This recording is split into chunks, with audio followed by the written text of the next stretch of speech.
அதுல சந்தேகம் இருக்கு. ஒரு உதாரணம் பாத்தீங்கன்னா, நேற்றைய தினம் இந்திய நாடு முழுவதும் இருக்கிற பெரும் துறைமுகங்களுக்கு டிஏ ஃப்ரீஸ் பண்ணி, ஃப்ரீஸ்னா நிறுத்தி வைக்கிறது, கிட்டத்தட்ட 1/10 இருந்து அடுத்த ஜூன் வரைக்கும் நிறுத்தி இருக்கிறாங்க. அப்படின்னா ஒரு 9 மாசம், 10வது மாசத்துக்கு கொடுத்தது கூட அநேகமா பிடிப்பான் போல தெரியுது. ஏன் அப்படின்னா, வேற சில பப்ளிக் செக்டார்ல இந்த சர்க்குலரை பேஸ் பண்ணி தான் டிஏவை ஃப்ரீஸ் பண்ணிட்டான். அவங்க அக்டோபர் மாதத்துக்கு கொடுத்தத பிடிச்சிட்டான். இன்னொரு விஷயம் நான் உங்களுக்கு ஞாபகப்படுத்துறேன். நம்ம டிஏ வந்து ஐடிஏ, ஐடிஏன்னா இண்டஸ்ட்ரியல் டியர்னஸ் அலவன்ஸ்.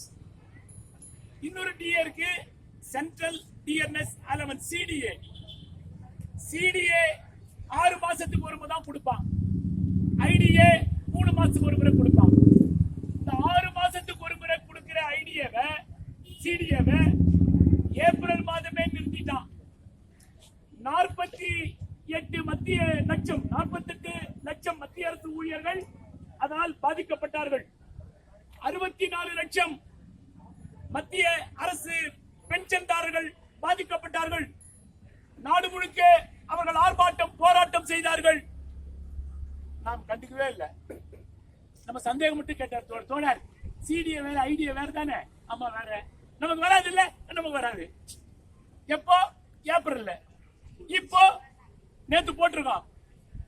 எல்லா ஐடியாவும் அடுத்த 6 மாசத்துக்கு 9 மாசத்துக்கு ஃப்ரீஸ் பண்றான். அவங்களுக்கு 15 மாசத்துக்கு ஃப்ரீஸ் பண்ணிட்டான்.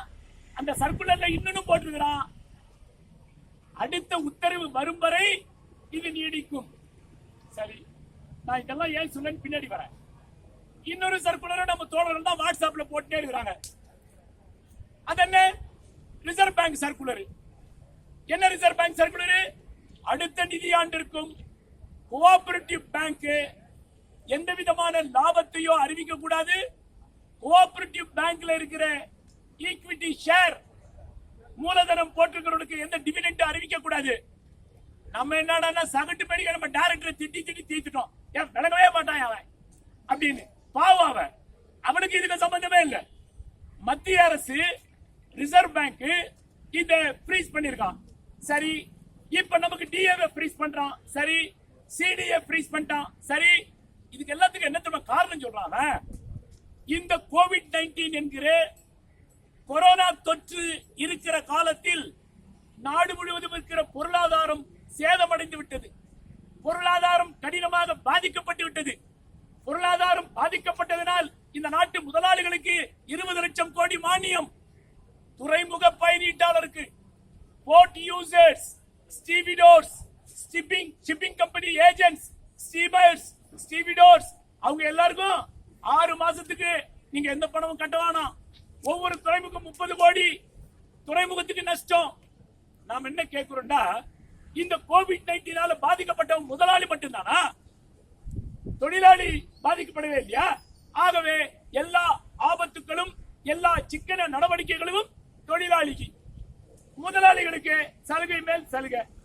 அதான் தோழர் ஒருத்தர் சொன்னார்ல, மானியம். யாருக்கு மானியம்? அவனுக்கு கார் வாங்க மானியம், ஆலை வாங்க மானியம். ஆனா விவசாயிக்கு இலவசமாக மின்சாரம் கொடுப்பதற்கு, மானியம் வழங்குவதற்கு உதவி செய்கிற அந்த மின்சார மசோதாவை நிறுத்திட்டான். ஆகவே விவசாயிகள் இப்பொழுது போராடி கொண்டிருக்கிறார்கள். இந்த அரசுக்கு என்ன திமிரு இருக்கும் பாருங்க. நவம்பர் மாதம் 27ஆம் தேதி ஒரு 92,000 ட்ரக்குகளுடன் ஒரு 1.5 கோடி மேலே 6 மாநிலத்திலிருந்து தான் இதுவரைக்கும் விவசாயி அங்க போயிருக்கிறான்.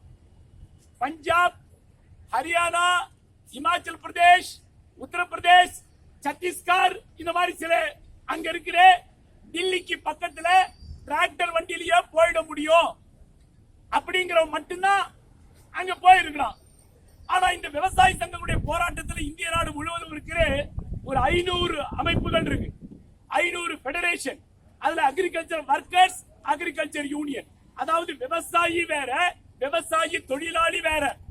விவசாயி என்பவர் ஒரு 5 ஏக்கரா 10 ஏக்கரா நிலம் வச்சிருக்கிறவரு. விவசாய தொழிலாளி என்பவர் அந்த ஏக்கரா நிலங்கள்ல குத்தகைதாரராக, கூலிக்காக, கான்ட்ராக்டுக்காக செய்பவர், இப்படி எல்லோரும் ஒன்று சேர்ந்து இந்த போராட்டத்தை நடத்துகிறார்கள். ஆனா கொடுமை என்ன தெரியுமா? அரசு நாம பண்ணா தப்பு, அரசு அந்த 6 மாநிலங்களிலிருந்து டிராக்டர் வந்து கொண்டிருக்கிற போது அது டில்லி நகரத்திற்குள் நுழைந்துவிடக் கூடாது சொல்லி சாலையை வெட்டி வைக்கிறான். நாம வெட்டினா நம்மளை கைது பண்ணுவான், பப்ளிக் டிஸ்டர்பன்ஸ் அப்படி நம்மளை அரெஸ்ட் பண்ணுவான். ஆனா அரசே ஒரு அராஜகத்தை செய்கிறது. அப்புறம் தண்ணி பீச்சி அடிக்கிறான் அவன் மேல.